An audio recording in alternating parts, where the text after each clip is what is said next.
So good afternoon everyone, and welcome to our Family Faith Football. It's a bit different, obviously. Normally at this time, 2 o'clock on a Saturday before a match, this place would be absolutely crowding with people, and we would be in the Reflections suite in the hotel getting ready with a pre-match event called Family Faith Football, with around 80 to 100 people taking part in that event. So what is Family Faith Football? Well, it's an event for all the family to come together, fun-filled activities before a game, bits on stats around the football match, the football game, but then we focus on a kind of a key issue to look a little bit deeper into what can we learn from football that we can take into other pieces of life. Why Family Faith Football? Well, as the chaplain of Bolton Wanderers a few years ago, I did a bit of research with our players and asked the question, what are the most important things in your life? And believe it or not, the answers were quite surprising. They said family, faith and football were the key things in their life. That was the overall majority decision. So those words have become very important here at our club, family, faith and football. And they are so important, of course, at this very difficult time. So instead of meeting in the suite in the hotel, we're just doing it online for everybody to be able to watch, and hopefully you can pass it on to friends and family too. So the theme for today is Football Firsts, and the reason we're choosing Football First because in our history at Bolton Wanderers we've got some incredible firsts within our football club's history. We're outside by the Nat Loft statue, and by there we've got a plaque that celebrates and remembers some of the significant moments in the history of Bolton Wanderers Football Club. Let me start with this one. Kenny Davenport scored the first ever league goal when Bolton Wanderers played Derby County at Pikes Lane, and that was on the 8th of September 1888. So we've scored the first ever goal within the league. What about this one down here? The first ever FA Cup final at Wembley. Not a bad thing to have in your locker in your history. The 28th of April 1923. Of course, the famous White Horse final. Bolton Wanderers playing West Ham, and David Jack scoring the first ever goal at Wembley. So there you go, a couple of things within our history. Another interesting one is this one down here. The first ever live televised league game, and that was on the 10th of September 1960. Blackpool versus Bolton Wanderers. At the end of that televised game, which was a live televised game, the criticism and the commentary was, you know what, it'll never catch on. We'll never have live TV watching football. How times have changed there. So there's a few firsts within our history, and we're going to be exploring what it means for football firsts in this Family Faith Football. But first of all, we're going to have a quiz, and I'm going to hand over to the chaplain of Bolton Town Centre and also the Middlebrook, which is Keith Armstrong, and he's going to take us through a quiz with a difference. Try and work out who these players are who have very unique ways of celebrating their goals. Over to you, Keith.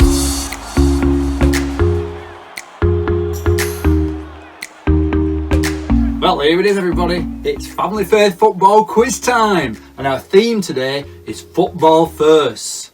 So I'm sure that at the moment, the first thing that you're missing every morning when you wake up is your football, and particularly seeing some goals. So the theme of today's quiz is to see if you can guess the football goal celebrations.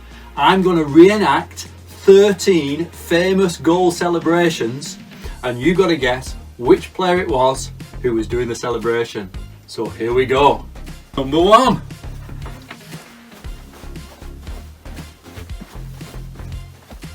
Number 2.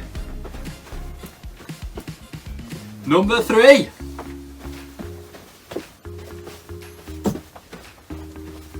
Number 4. Number 5.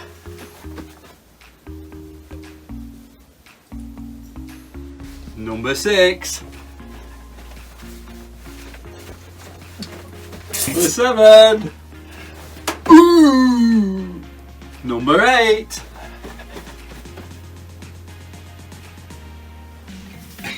Number 9. Number 10.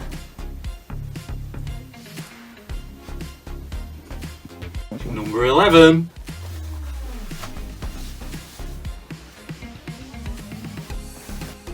Number 12. Yes.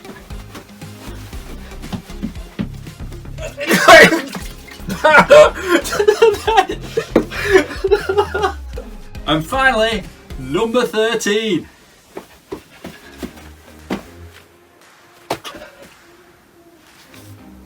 Wow. Oh, that last one, I've been practicing it for weeks. Anyway, how did you do? Well, here's the answers. Number 1 was Roger Miller doing his dancing. Number 2 was Alan Shearer, bit boring that one. Mick Shannon was number 3, the windmill.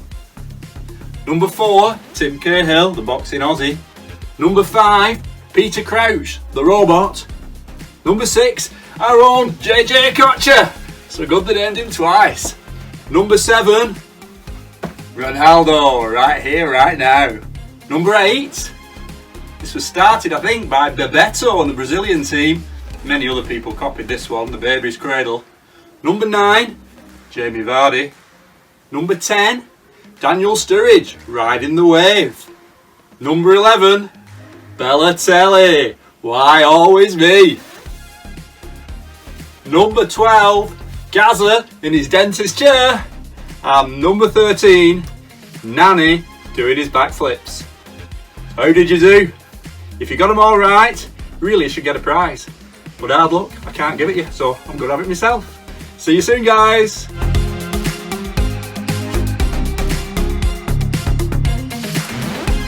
Thank you, Keith, that was brilliant. Okay, we're going to go now to Stato. Every time we have a family faith football event, we have our very own Stato. Now, if you remember Stato, he was always in his dressing gown, half asleep. So we had to shout, Stato, Stato, Stato, to wake him up. We still do that on family faith football. But here he is with some incredible stats around about football firsts, and then with a serious message for us all to take heed of at the end. Over to you, Stato.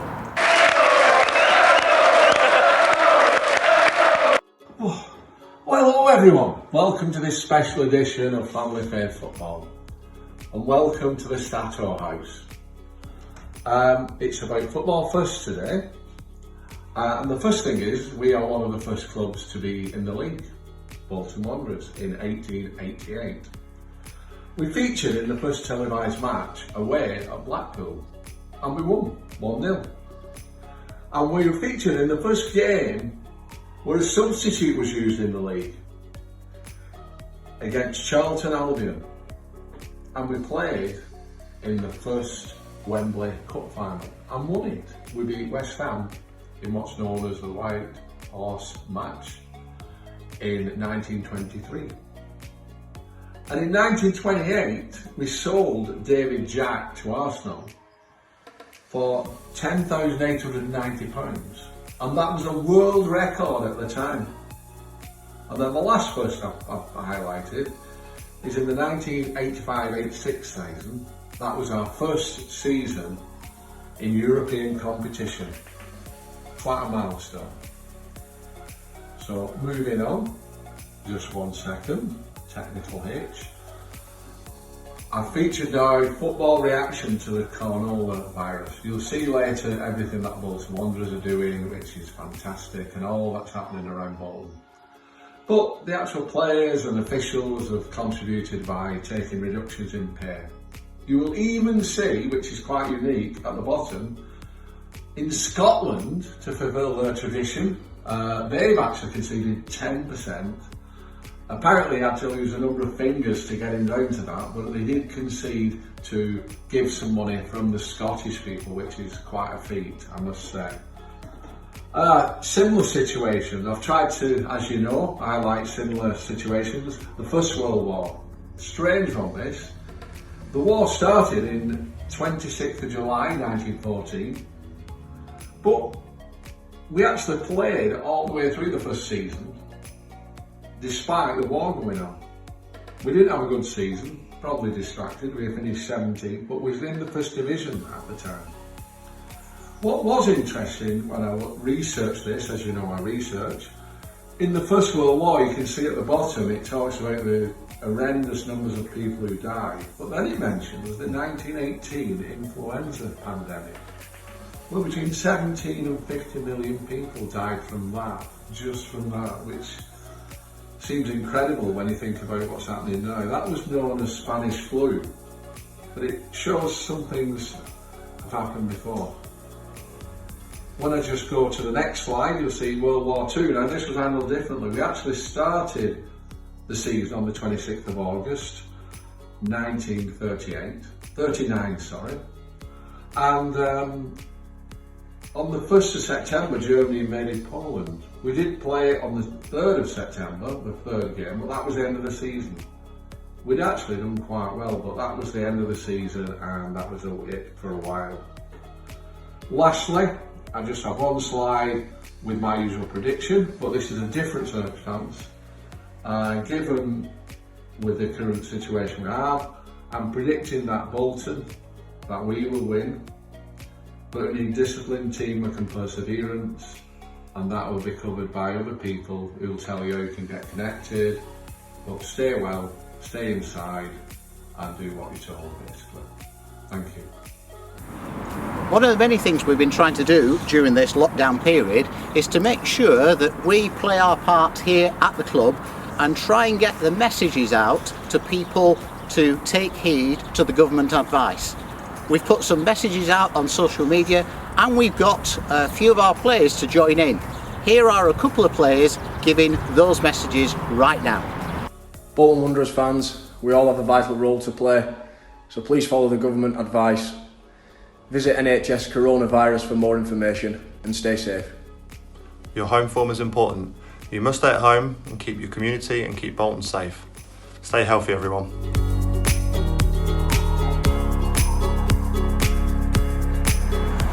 So we're talking about football first today, and what we want to do is decide to tell the history of our club and the first that we've seen right at the beginning of our programme today. What about some of the firsts of our own players? What were their first like in football, their first goal and so on? Well, here's some of their stories for us to listen to. My first match attended probably would have been watching Waterford United playing. I think I was about 13, 14. Me and my friends used to always go down to all the games, and we grew up and they were doing well at the time, so I'd say that was the first game attended. First pair of football boots, I think they were called Gola football boots, and it was actually my granddad that bought me them because he was mad into football, and I was the first grandson that came along, so he was keen to get me into it. So Gola football boots, probably no one remembers them, but they were out at the time. First football shirt you owned, it was actually a Paris Saint-Germain jersey. We went on a school tour over to Disneyland, and we were in one of them big retail shops, and there was Paris Saint-Germain jerseys everywhere, so I actually liked the look of it, and I got it, so that was my first shirt. First club supported and why? I'd say Liverpool, because growing up most of my friends supported Liverpool, a few Man United fans, but the majority were Liverpool, and I just jumped on the bandwagon and supported them ever since. First, what have we? First football hero. I'll probably say the Brazilian Ronaldo. I used to grow up at the time when I was really getting into football. He was the main man, and I used to enjoy watching him and the goals he scored and the player he was. Aspire to try be like him, but I'd say the Brazilian Ronaldo. First club you played for, professionally, would be Waterford United. I think I started there at 19 and played there a few years before I went to England, so really fond memories of that. First professional match you played, and again it would have been Waterford United. At 19, played for them, local club, and very fond memories, as I said. First professional goal, Waterford United again. I think it was in my first game we played. It was a Cove Ramblers or something like that. We ended up winning 2-0, and I scored that on my debut. So. The first football match that I attended was when I was 7 years old. It was in February 1995. It was Tottenham Hotspur against Wimbledon at White Hart Lane. Wimbledon won the game 2-1. A Spurs fan, so that was gutting. But it got me excited into football. The first match I'd watched live and at White Hart Lane was pretty special.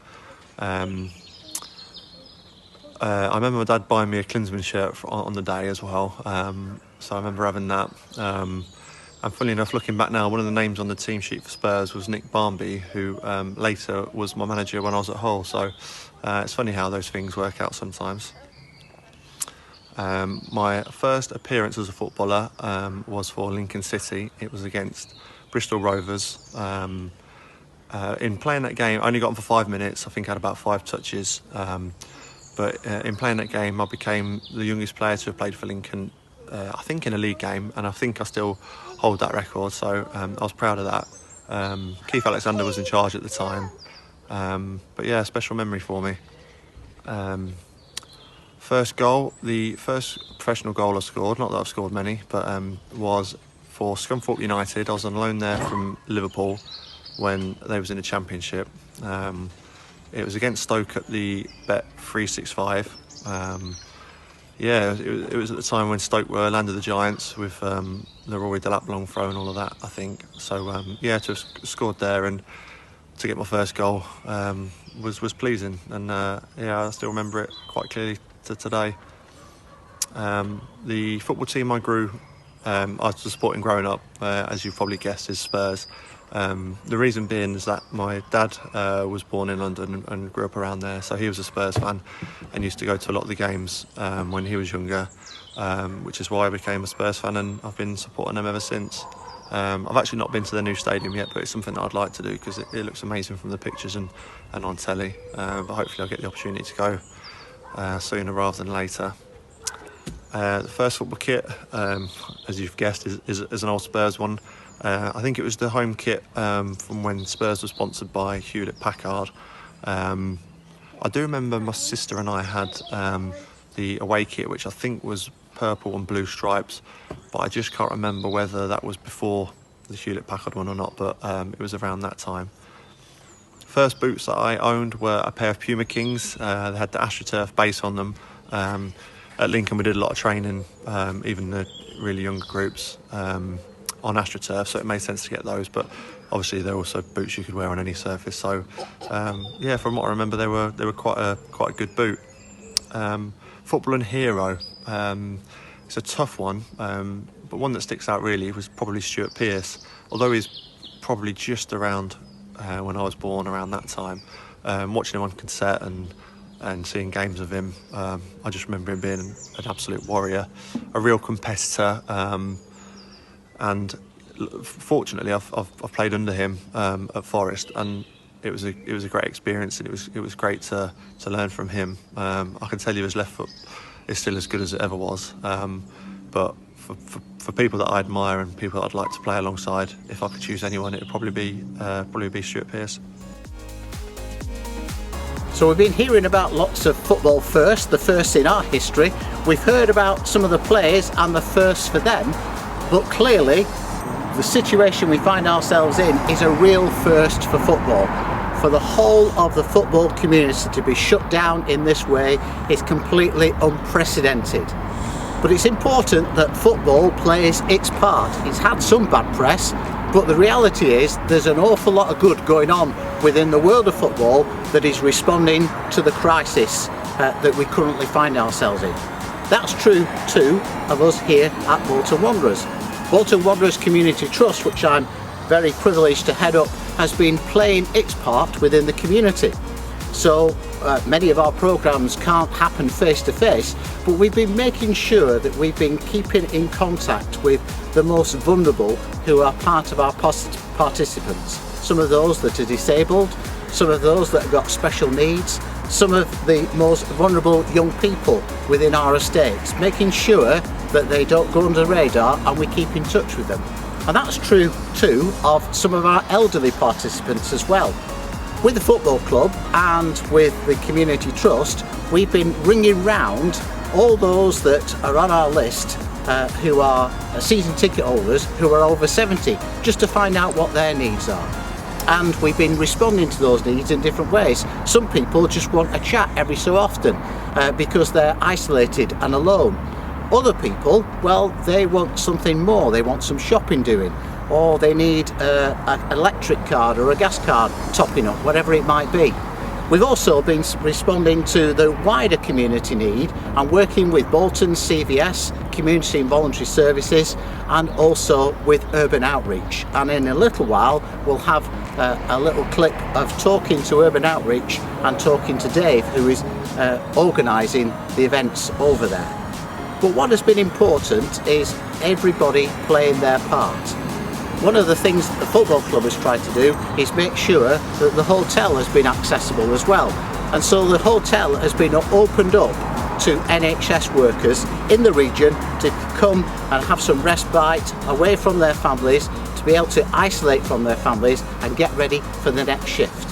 So I'm a health advisor, I work for NLAS 111. So it's been really convenient coming to the hotel because for my situation I've had to leave home because my family are high risk. So it's really important that I'm away from them. So the hotel has been a really good help for me. It's been a pleasure being here. All the staff are really welcoming and friendly. So it's helped us all settle in really well. And having all, I know the facilities aren't all open, but they're doing the best to give us refreshments and any snacks that we need as well. So it's been a nice experience so far. I've been here for 2 weeks, so I'll probably be in a lot longer as well. Yeah, so my name's Andrew Martin. I've worked with Bolton Whites for about nearly 7 years now. When the hotel closed back 3 weeks ago, it was like a bit of deja vu for everybody, I think, compared to last year as well. So we opened up and got key workers in, NHS workers, and they just can't thank us enough for what we've done, allowing them to do their job, you know, by doing our job. But our job has changed massively on a day-to-day basis. Obviously, you know, different protocols, different rules and regulations we've got to follow now because of COVID-19. You know, it's very different, and yeah, but it's been good fun. You know, met some really nice people along the way, and yeah, it's been very different but fun. As I said earlier, we are now going to be meeting Dave Bagley, who is the Chief Exec of Urban Outreach. And Urban Outreach have been a big friend of the club for many years, and we've had lots of different partnerships. Every year Dave comes down to the carol service and he always reads one of the lessons for us, which is fantastic, and tells us about the incredible work that he does out in the community to support and serve those that very much in need. Last year at this time it was Dave and his team that were supporting the club itself. At the time when people weren't being paid at the club and people were desperate for food and support, then it was through Dave and the team that we managed to set up a food bank in the football club.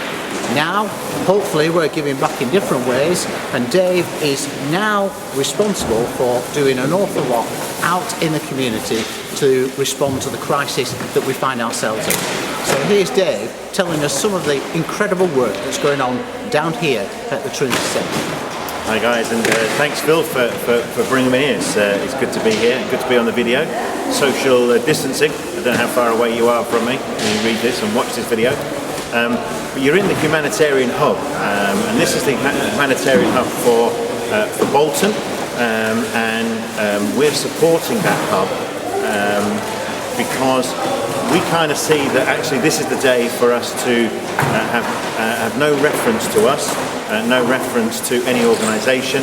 This is about the town, this is about the borough, this is about individuals who need support and help. So from this one place, basically food is going out to thousands of people, being delivered by lots and lots of different people across the town. Partnerships, part of the Bolton family, big companies involved, bread every day from Warburton's and Green Alshes, and if Seven's doing deliveries, and my goodness, if I could name everybody that's involved in it. Cars Pasties giving us the world's largest freezer, you name it, and they're involved in it. And it's at a drop of a hat we're getting help and support.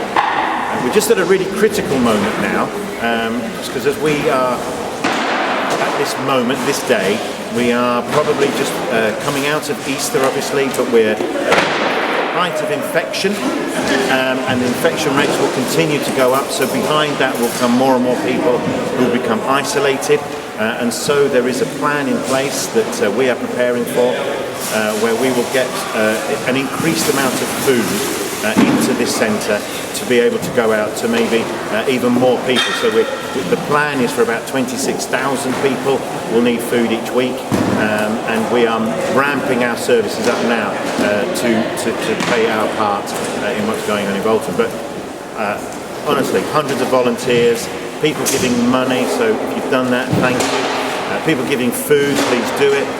Launching our Power of One. One person giving one thing makes the difference for one other person, changes the world. That's coming on very soon.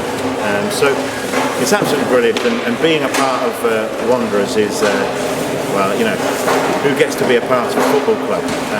And we're part of this great family, and it's an honour. But God is doing some amazing things, and we are honoured to play our part in, I guess if you like, serving our town and seeking the welfare of our city, and seeing that in prayer, practical action, and really seeing people get food that aren't getting it, and making contact with people who they don't get contact. So it's brilliant, and the space provided by Chester Halo, 17,500 square foot for free. Can't say much more than that, can you?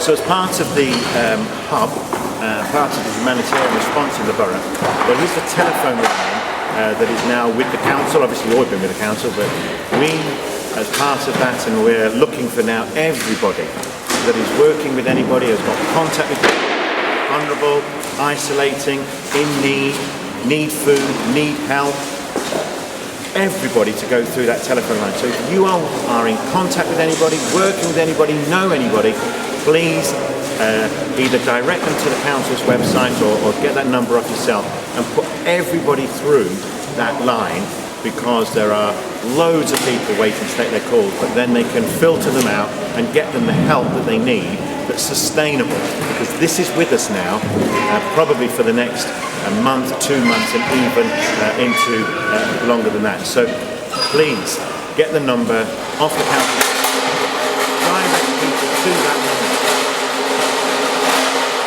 That's a pallet truck. Brilliant, thank you. So there we have some of the wider community responses that you've seen directly from the football club and then wider into the community. I'm going to hand over to Mark now. Mark, who's a local vicar, part of the Family Faith football team, and he's going to just share some remarks that draws all this together around Football First. Hello, I'm Mark Cowling, and it's great to be with you on this Family Faith Football First, an online event. I love Family Faith football events because they inspire us from seeing things on the pitch to imagine what they might look like off the pitch. And first show us what are possible. First show us what can be possible. And I want to tell you a story about Jeremiah Horrocks, who lived over 400 years ago.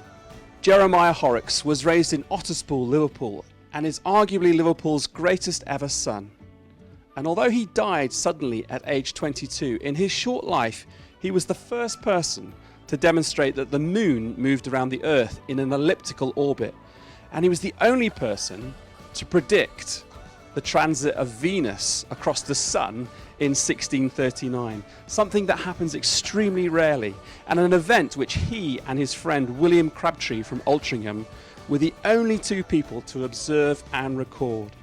And this bit of work was crucial to the later scientific developments, such as Newton's understanding of gravity. There are two things I want to share about this story of Jeremiah Horrocks. The first is this: people who end up first don't usually set out to be first. They set out to do something simply that they love. Jeremiah Horrocks loved astronomy, and he was the only person doing it at that time. And we wouldn't be here today without him. That's an incredible thought, isn't it? I mean, take, for example, the NHS.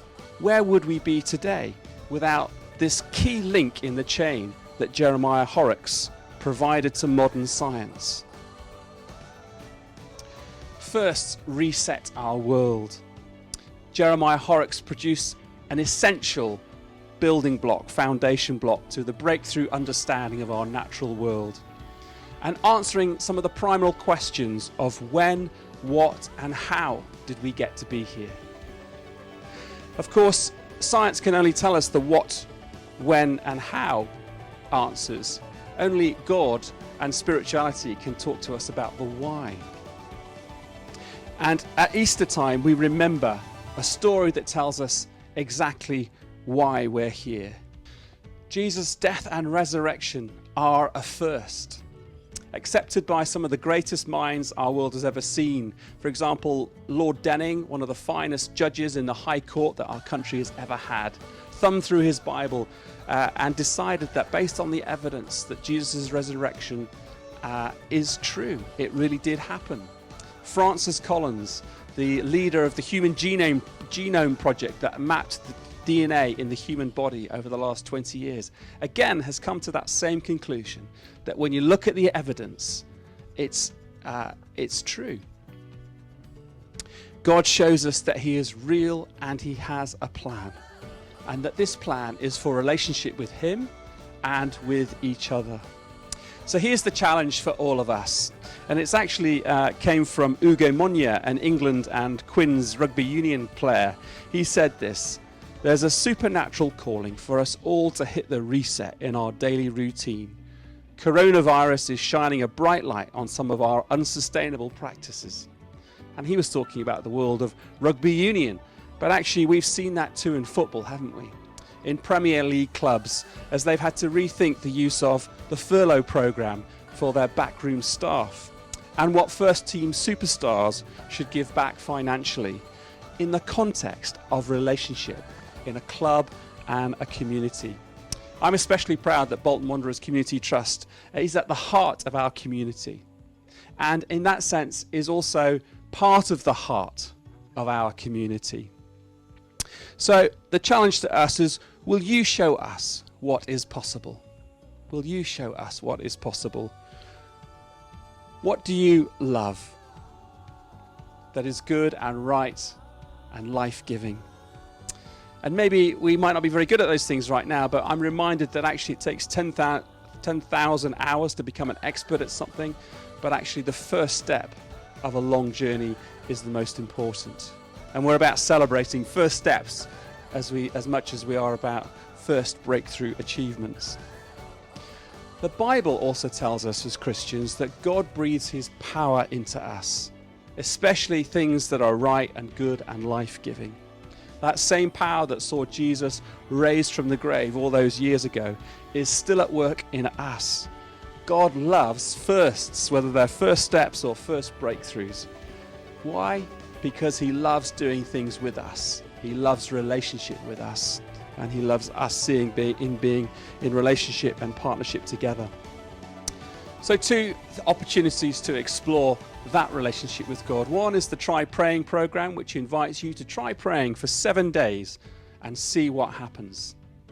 And you can do that by going to the app or by reading through the Try Praying booklet. And secondly, why not try the Alpha course, an opportunity to look at the big questions of life. In particular, is there a God and can I believe in him? If you'd like to do that, Faith Family Football are going to offer a special online version of the Alpha course. If you text this number, then we'll send you a link to one session of the Alpha course, followed by an invitation to a Zoom meeting where you can listen to other people's questions that they've got or ask your own questions about exploring Christianity.